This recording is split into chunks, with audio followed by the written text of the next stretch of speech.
व्यक्ति जितना प्राकृतिक नियमों का पालन करेगा वो व्यक्ति उतना स्वस्थ रहेगा। जो व्यक्ति जितना प्रातःकाल उठेगा, दिनचर्या का पालन करेगा, कुशल प्रातःकाल पानी पिएगा, जो शौच के लिए जाएगा दंत धावन करेगा, भ्रमण करेगा, मालिश करेगा, स्नान करेगा, संध्या करेगा, हवन करेगा, ध्यान रखिए ईश्वर के प्रति कृतज्ञता का प्रकट करेगा, वो व्यक्ति निश्चित स्वस्थ रहेगा। नियम है इसका। इसलिए जो हमारे वेद में, शास्त्र में सर्वत्र कहा, हे मनुष्य सदैव वैपुरुषः 100 वर्ष तक तुमको जीना है, रहना है मनुष्य। उससे ऊपर भी रह सकते हैं। उससे ऊपर वेद की जो प्रार्थना है, त्रैशम जमदग्नि कश्यपस्य त्रैशम, 100 वर्ष से ऊपर, 150 वर्ष, 200 वर्ष, 300 वर्ष, 400 वर्ष तक भी इस शरीर को टिका कर हम रख सकते हैं। ये वेद बात है। किंतु शरीर को स्वस्थ रखना, शरीर को टिका करके रखना, किस प्रयोजन के लिए रखेंगे? कोई तो प्रयोजन होना चाहिए ना। किस प्रयोजन के लिए रखेंगे? तो प्रयोजन यही है। प्रयोजन क्या है? मनुष्य जीवन का उद्देश्य क्या है? प्रयोजन क्या है? लक्ष्य क्या है? तो कहते हैं पुरुषार्थ चतुष्टय। पुरुषार्थ चतुष्टय अर्थात धर्म, अर्थ, काम और मोक्ष। प्रतिदिन प्रार्थना हम लोग करते हैं ना, हे ईश्वर दयानिधे भवत् कृपयानेन जपोपासनानि कर्मणः। सब उपासना जो कर्म करते हैं, जप करते हैं, साधना करते हैं, भक्ति करते हैं, कार्य करते हैं, इसके द्वारा क्या करें? हम धर्म, अर्थ, काम और मोक्ष को सिद्ध करें। धर्म, अर्थ, काम और मोक्ष को सिद्ध करें। यदि इस जीवन में, इस शरीर में आकर के यदि धर्म, अर्थ, काम और मोक्ष पुरुषार्थ चतुष्टय को सिद्ध नहीं करते, बिना करके चले जाते हैं संसार में, तो इसको जो है क्या कहना पड़ेगा? हमारा जीवन दुर्भाग्यशाली बन जाएगा। मैंने सौभाग्यशाली बोला था। जो व्यक्ति शरीर को स्वस्थ नहीं रखेगा, धन को स्वस्थ नहीं रखेगा, धर्म को ठीक नहीं रखेगा, वो व्यक्ति सौभाग्यशाली नहीं, महासौभाग्यशाली नहीं, भाग्यशाली नहीं, वो दुर्भाग्यशाली बन जाएगा। इसलिए इस जीवन, मरना तो सबको एक दिन है, स्वाभाविक है मृत्यु।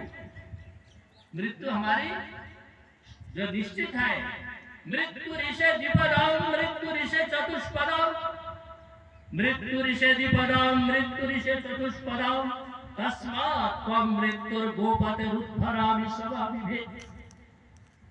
अथर्ववेद में कहा है, मृत्यु 2 पैर वाले के लिए निश्चित है, मृत्यु 4 पैर वालों के लिए निश्चित है, मृत्यु बिना पैर वाले के लिए निश्चित है, और मृत्यु असंख्य पैर वालों के लिए भी निश्चित है।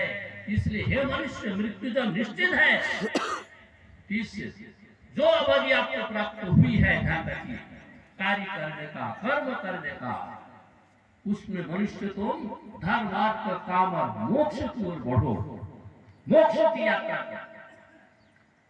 अन्य कार्य करना है, इसका निषेध नहीं है, क्योंकि मुख्य कार्य पर अधिक ध्यान नजर देना है। इस वेद में बहुत सुंदर मंत्र दिया है। वेद में, अथर्ववेद में मंत्र आया है। मंत्र की भावना, मंत्र आप सुनिए और आनंद लीजिए। मंत्र क्या कहता है? मंत्र ये कहता है, वैश्वदेवीं वर्चस आरवध्वं, वैश्वदेवीं वर्चस आरवध्वं, शुद्धाः भवन्तः शुचया पावकाः, अतिक्रमन्त दुरिता पदानि, अतिक्रमन्त दुरिता पदानि शतं हिमा सर्ववीरवदेम। वेद मंत्र अथर्ववेद में 10वें कांड में कहा है, अथर्ववेद में कहा है कि वैश्वदेवी विश्व को कल्याणकारिणी जो वाणी है, विश्व को कल्याणकारिणी जो वाणी है, वेद वाणी, हे मनुष्य वर्चसा ब्रह्म तेज के लिए सभी प्रकार तेजस्विता प्राप्त करने के लिए इसका पठन पाठन आरंभ कर। इसका अभिप्राय कि हम सभी प्रकार यदि तेजस्विता को प्राप्त करना चाहते हैं, सभी प्रकार उन्नति को प्राप्त करना चाहते हैं, सभी प्रकार समृद्धि को प्राप्त करना चाहते हैं, तो हमको वेद वाणी का पठन पाठन अर्थात वेद का पठन पाठन आरंभ करना पड़ेगा। इसके बिना परम सुख की प्राप्ति व्यक्ति प्राप्त नहीं कर सकता।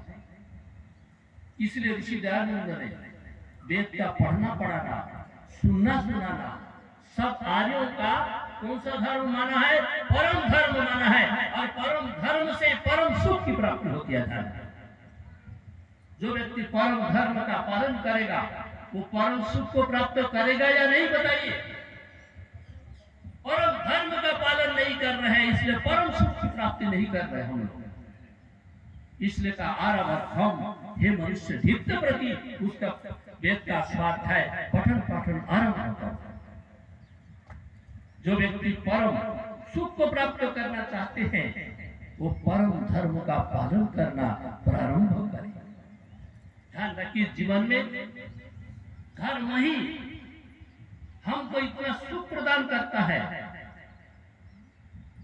चाणक्य ने भी कहा है सुखस्य मूलम धर्मः। सुख का मूल क्या है? तो धर्मः। धर्मस्य मूलम वेदः। धर्म का मूल स्रोत कहां से आएगा? वेद से। और वेदस्य मूलम ईश्वरः।